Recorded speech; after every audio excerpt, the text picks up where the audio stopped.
ভাইরা, আমাকে সবাই চাপ দিচ্ছে, কেউ বলে ভাই শেষ করেন, কেউ বলে চাচা শেষ করেন। আমি তাদেরকে নিশ্চয়তা দিয়ে বলছি, আমার মত আমার আল্লাহ নির্ধারিত সময় থেকে 1 সেকেন্ড আগে হবে না,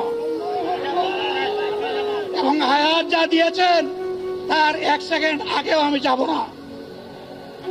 অতএব মহান আল্লাহর কাছে আবারও তৌফিক চাই।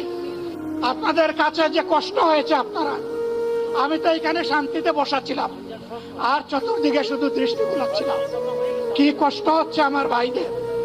প্রিয় ভাইরা, এই কষ্ট আল্লাহর জন্য। এই কষ্ট কার জন্য?